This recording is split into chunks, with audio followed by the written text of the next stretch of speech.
Loretta Lynn's brutal marriage to Oliver Doolittle. Lynn was a hushed-up secret in country music. But in her memoir, Lynn finally revealed the worst thing he'd ever done. And it's beyond twisted. When Loretta Lynn recorded a passionate cover of the song "Stand By Your Man," one thing became very clear. She was standing by one of the worst husbands fate could have thrown her. Country singer Loretta Lynn was not only a hugely successful singer-songwriter, but she was also in some very intense relationships. Her devotion to fellow singer Patsy Cline became the source for a TV movie, but it was her violent and volatile relationship with her husband that really made Hollywood take notice. Coal Miner's Daughter, the film about Lynn, became an award-season sweetheart, and it was no surprise because her true story is just that astonishing. Loretta Lynn was born Loretta Webb in 1932 in Kentucky. She was only the Webbs' second child, but there were lots more coming after her. In fact, by the time they were through, the Webbs had 8 children. Lynn's father managed to barely put enough food on the table by working as a coal miner. But life for the Webbs was a constant struggle. There were 10 people living in the small family cabin, and winters were excessively cold. With very little money to pay to insulate the walls, Lynn's mom came up with an imaginative way to keep warm and decorate their humble abode. She glued pages from the Sears catalog to the wall to keep the cold out. You couldn't blame young Loretta if she was looking for a way out of that claustrophobic cabin, and soon a way out appeared out of nowhere. When Loretta was still a teenager, she met Oliver Vanetta Lynn, also known as Dude Little, or just Do. They met at a pie social. Loretta quickly fell for him, but according to many, he had a dark side. Everyone thought that Do was lazy and that he was running moonshine, but for Loretta, it didn't matter. Even though she was just 15, she married the 21-year-old Do. It didn't take long for Lynn to become pregnant and for her new husband to announce a big move. Loretta Lynn and her husband left Kentucky and made their way to Washington State so her husband could work in the logging industry. Their first few children came quickly. There was Betty Sue in 1948, Jack Benny in 1949, and 2 more, Ernest Ray and Clara Marie, born in the early 1950s.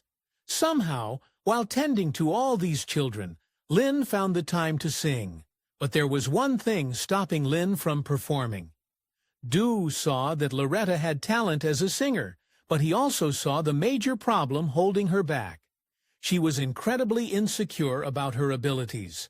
The first thing that Do did was go down to Sears and fork over $17 for a guitar.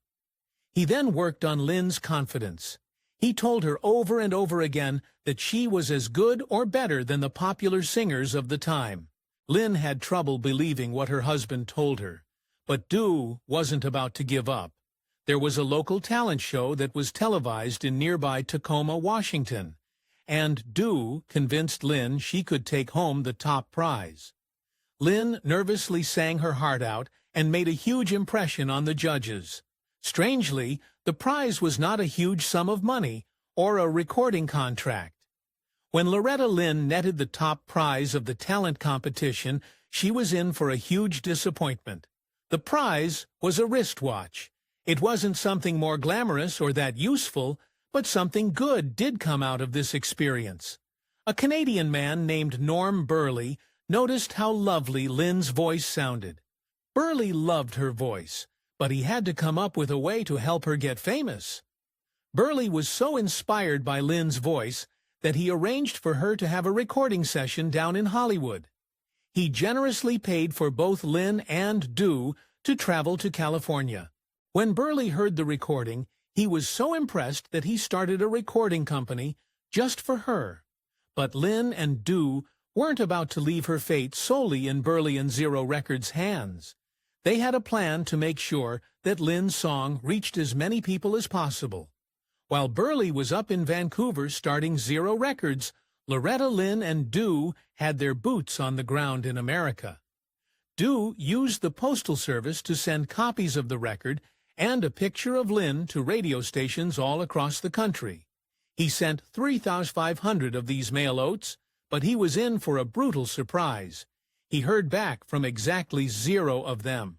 So it was time for Plan B, and it was a doozy. Since using the mail hadn't worked, Loretta Lynn and Dew decided to get into their car and hand-deliver copies of I'm a Honky-Tonk Girl. They drove around America to every radio station they could find. Of course, because of their lack of money, staying in hotels was out of the question. They slept in their car and ate sandwiches in the park. Eventually, they ended up in Nashville, Tennessee, where things started to turn around. When they arrived in Nashville, Lynn and Dew were in for a big shock. They found out that I'm a Honky-Tonk Girl was a hit record. The Billboard Hot Country Songs put it at the number 14 spot. Not bad for her first record. Lynn was on the radio, and once others heard her talent, they wanted her as well. The first thing that happened once Lynn's voice was out there was that she got an invitation to tour with the Wilburn Brothers. Another invitation soon came in, and this was from Ernest Tubb, who hosted a radio show called Midnight Jamboree. The exposure on Midnight Jamboree led to a call that every country musician wants to receive. Grand Ole Opry is a radio show dedicated to country music and is now America's longest-running broadcast. Loretta Lynn got the call to perform, and this was something huge. Grand Ole Opry gives its stars amazing exposure, and the future looked bright for Lynn. Of course, now she had the task of writing songs. Well, she didn't have to look very far for inspiration. You see, her marriage was no walk in the park. Dew had a temper, and he did scary things like smashing a jar against the wall in the middle of a fight. But it didn't stop there. Dew also hit Lynn. Before you feel too sorry for her, you need to know that Lynn wasn't the type to take this lying down. She later said she hit him back twice for every time you hit her. One time, even with a skillet of cream corn. But there was one episode where Lynn went too far. During one of their spectacular fights, Loretta Lynn hit Dew so hard that she heard his teeth land on the floor. Lynn had an intense fear that Dew would be so angry that he'd do serious damage. Instead of getting revenge, Dew just started laughing. The one positive thing about their marriage was that it gave Lynn lots to write about. It seemed that Lynn just needed a friend to confide in. Well, she was about to meet the best friend a woman could ask for. In 1961, Loretta Lynn got the opportunity of a lifetime. She was going to sing I Fall to Pieces on the radio. This was a song made famous by Lynn's hero, Patsy Cline. Cline was at home recovering from a car accident, and she heard Lynn singing her song. Cline liked what she heard a lot. She liked it so much that she sent her husband to the studio to invite Lynn to her house. When they met, they got on like a house on fire. Lynn and Cline became very close, and Cline even helped pay for things like drapes for Lynn's house. Lynn also later said that Cline gave her an odd gift. She gave her her old underwear. Obviously, they were close enough to inspire a TV movie called Patsy and Loretta. Lynn had found a kind soul in Cline, but some of the others she met in the industry were ready to take advantage of her. Loretta Lynn was now recording under the Wilburn Brothers Publishing Company, and they had even helped her move from Zero Records to more influential Decca Records. But there was a dark side to that deal. Lynn was horrified to discover that the publishing company insisted that they now owned all of her music. She had to spend the next 30 years fighting to be owner of her own music. In spite of her fighting, Lynn still had time for success. Even though Loretta Lynn was fighting with Wilburn Brothers, it didn't stop her from succeeding with Decca Records. In fact, her first single with the label even had success as its title. This song sat on the Billboard Hot Country Western Insides chart for an amazing 16 weeks, and she followed it up with more and more hits. There was only one problem. Lynn wasn't writing any of these hit songs. It wouldn't be until after Lynn gave birth to twins that she would have a song that she wrote become a hit. This was Dear Uncle Sam, and it told the story of a woman saying goodbye as her husband goes to Vietnam to fight for his country. The lyrics stunned the country and Western crowd as they'd never heard such a serious topic in a song. Audiences loved Dear Uncle Sam, but there was something even bigger coming her way. Just 2 years after giving birth to her twins, something surprising happened. Lynn actually became a grandmother at the age of 34. By this time, her oldest daughter was 18 years old, and she had her first child in 1966. Lynn's family was growing quickly, and she needed a big place to house everyone. In 1966, Loretta Lynn and Dew came across a ranch they liked and were eager to buy it. But there was a strange catch that came with the purchase. If they bought this rundown ranch, they would also be buying the entire town of Hurricane Mills, Tennessee. Lynn and Dew knew it was a big decision, but they decided to dive right in and buy up the entire town. Lynn, the proud owner of Hurricane Mills, was ready to start handing out advice. Loretta Lynn was backstage before a performance and met a woman who told her that she was afraid that she was losing her husband to his mistress. Lynn's simple advice was, "Honey, she ain't woman enough to take your man." The sentence stayed with Lynn, and when she had a moment, she wrote a song that would change her life. Lynn penned the song, "You Ain't Woman Enough to Take My Man," and it was so popular that it handed Lynn a first. With this song, she was the first country female recording artist to write a #1 hit. It seemed that there was no limit to what Lynn could do. Well, there was one thing. She still couldn't fix her own marital problems. Dew was fooling around with women left, right, and center, but one really got under Lynn's skin. So, Lynn wrote a letter to this mistress. When Dew found out, he got angry and told Lynn to mind her own business. Then he went a cruel step further. He told Lynn that he didn't love her anymore. This was something that hurt Lynn to the core, and she took the songwriting to heal herself. Loretta Lynn had it with her husband's fooling around and took the matter into her own hands. In 1968, Lynn wrote a song called Fist City. This was a warning to all the women that her husband was fooling around with. If they wanted to mess around with her husband, they would get a sound beating. It didn't take long for Lynn's unorthodox lyrics to get her into trouble, however.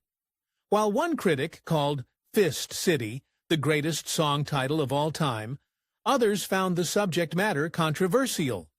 Lynn was clearly speaking her truth, but it was too much for many radio stations, and this song received a ban. Lynn's real life was too hard for radio listeners, and it was even harder than most knew. Not only did Dew cheat on Lynn, but he also had a problem with the bottle. When Lynn came home from a tour, she never knew what state she would find her husband in. She later admitted that some days she didn't even want to return home at all. Next in line for Lynn was even more heartache. Lynn's friendship with Patsy Cline was epic, but it also had a sense of doom.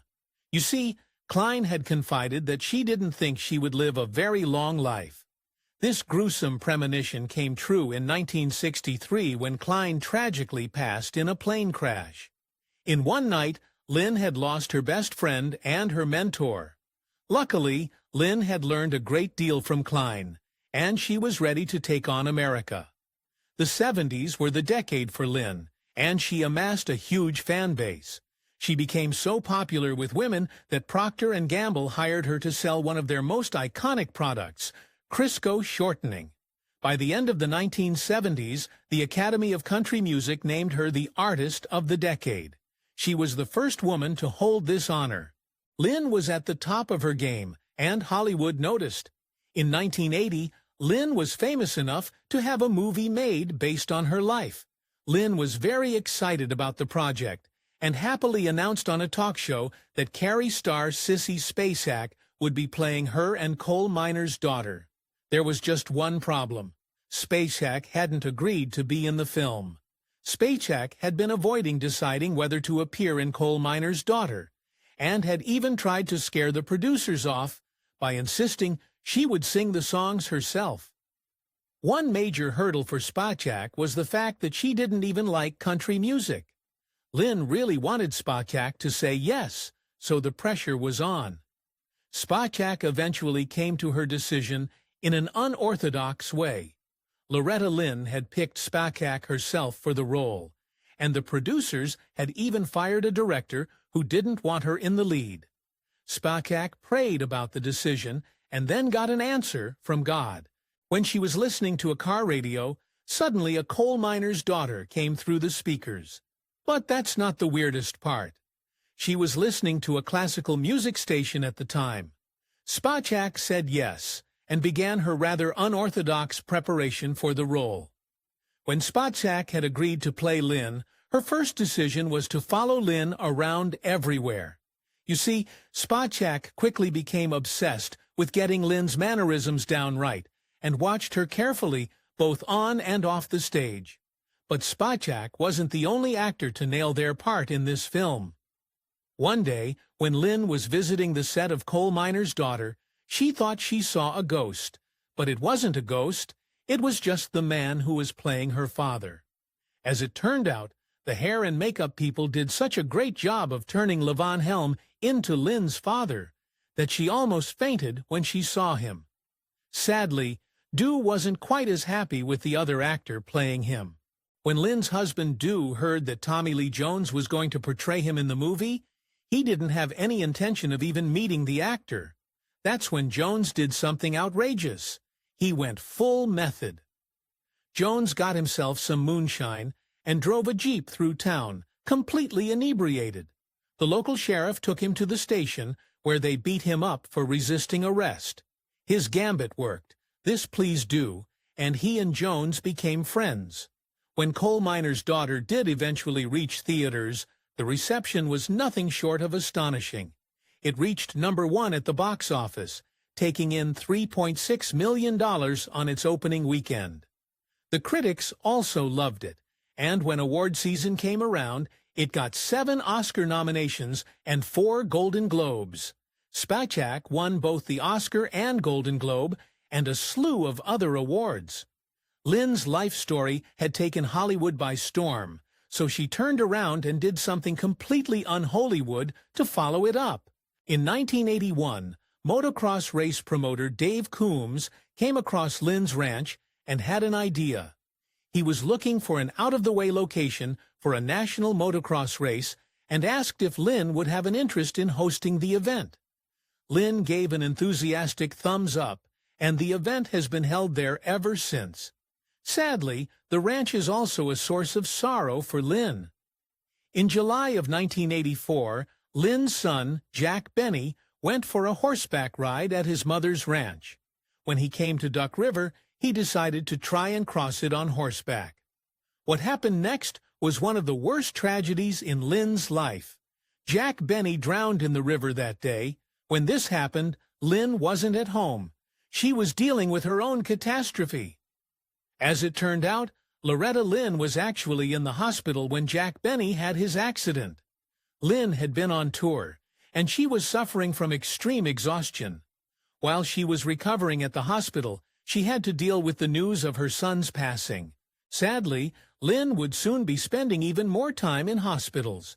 Dew's hard-living lifestyle eventually took its toll on him. He had heart surgery in 1992. Then his fight with diabetes led to a stunning announcement from his doctor. They were going to have to remove both of his legs. Even though Lynn had a thriving and money-making career, she put it all on hold to take care of her husband. Sadly, her care wasn't enough. 5 days before he turned 70, Dew passed. Lynn's life with Dew had been full of love and trauma. She confessed that without Dew, she would not have had a musical career at all. Now she was all alone, and it was going to be really hard to adjust to her new solitary life. Lynn needed a way to deal with her sorrow, and she knew exactly what to do. When Lynn looked back at getting married so young, she realized that she went directly from taking orders from her dad to taking them from her husband. But she missed him, and for many years she said she thought she saw him everywhere. To deal with her loss, Lynn turned to songwriting. She wrote, "I can't hear the music as a tribute to Dew. What Lynn needed now was to try and stay young. She found it in a remarkable way. In 2004, when any other 72-year-old would have been contemplating retirement, Lynn was working with a young musician. This was the White Stripes' Jack White, who produced and performed on her 42nd album, which was called Van Lay Rose. This late-in-her-life album managed to reach the #2 spot on the U.S. Billboard Top Country Albums. Younger musicians had a great respect for Lynn.